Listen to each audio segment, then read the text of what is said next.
చెందిన వ్యక్తి అని చెప్పి ఒకే కులమే రాజకీయంగా ముందుకు పోతూ మాదిగ సామాజిక వర్గాన్ని అణిచివేస్తూ రాజకీయంగా ఎదగకోకుండా మాదిగలకు ఆంధ్రప్రదేశ్ రాష్ట్రంలో ఓటు శాతం తక్కువ ఉంది, అత్యధికంగా మాకు ఓట్లున్నాయని చెప్పి ఒకే సామాజిక వర్గం ఓన్లీ ప్రచారంతో కాలం గడుపుతూ రాజకీయంగా లబ్ధి పొందుతూ మాదిగలను అణగదొక్కుతా ఉన్నారు.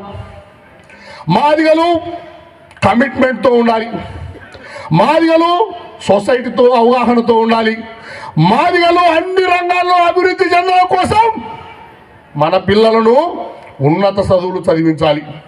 ఉన్నత చదువులు చదివించినప్పుడే కుల వ్యవస్థ అంటరానితనం నిర్మూలన జరుగుతుంది. ప్రతి ఒక్కరూ ప్రశ్నించే తత్వాన్ని అలవాటు చేసుకోవాలి. ప్రశ్నించే తత్వం ఉన్న చోటే బానిసత్వం పోతా ఉంది. ప్రశ్నించే తత్వం లేని చోట బానిసత్వం ఉంటుంది. ప్రతి ఒక్కరూ బుంగా సంజయ్ గారి నాయకత్వంలో ప్రశ్నించే తత్వం అలవాటు చేసుకుంటారా? బుంగా సంజయ్ నాయకత్వంలో ప్రశ్నించే తత్వం అలవాటు చేసుకుంటారా? హక్కుల కోసం పోరాడతారా? మీకు ఏ సమస్య వచ్చినా ప్రశ్నించే తత్వాన్ని తీసుకోండి. బుంగా సంజయ్ గారి నాయకత్వంలో పని చేయండి. హక్కుల కోసం ప్రభుత్వాలపై తిరుగుబాటు చేసేందుకు అన్న నాయకత్వంలో ఈ సైన్యమంతా ఉందని చెప్పి సందర్భంగా నేను తెలియపరుస్తా ఉన్నా.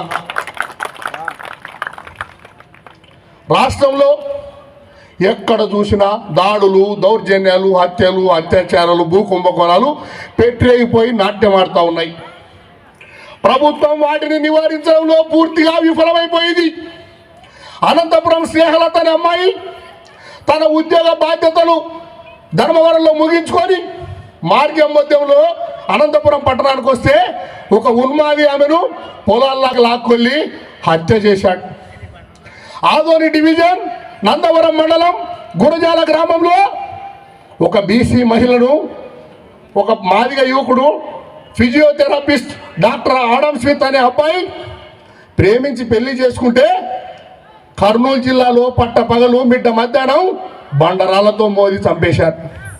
అదే గుంటూరు నగరంలో రమేశ్రీ అనే మహిళ ఉదయమే టిఫిన్ తీసుకోవడానికి వస్తే ప్రేమ అంగీకరించలేదని చెప్పి ఒక యువకుడు పోయిన సంవత్సరం ఆగస్టు 15వ తేదీన కత్తి తీసుకొని ఆమెను పొడిసి భారత జాతీయ జెండా ఎగరక ముందునే దళిత మహిళా రత్నాన్ని జాతికి అంకితం చేశాడు ఒక దుర్మార్గుడు. రాష్ట్రంలో ఎక్కడ మహిళలకు అన్యాయం జరిగినా, ఎక్కడ మహిళలను వేధించినా, యూటీజింగ్ చేసినా దిశ చట్టం తీసుకొని వచ్చామని చెప్పి ప్రభుత్వం చెప్తా ఉంది. దిశ చట్టం ద్వారా మరి ఈ రాష్ట్రంలో మాదిగ మహిళలను విచక్షణ రహితంగా అత్యాచారం చేసి హత్యలు చేస్తే ఏం శిక్ష వేశారు, ఏం ఇన్వెస్టిగేషన్ చేశారు? 20 రోజుల్లో విచారణ పూర్తి చేసి 3 నెలల్లో కోర్టులో ట్రయల్ నడిపి అత్యాచారం చేసిన నిందితులకు ఫాస్ట్ ట్రాక్ కోర్టు ద్వారా ఉరి శిక్ష చేస్తామన్న ప్రభుత్వం ఎక్కడ మహిళలకు న్యాయం చేసింది అని చెప్పి సందర్భంగా నేను తెలియపరుస్తా ఉన్నా.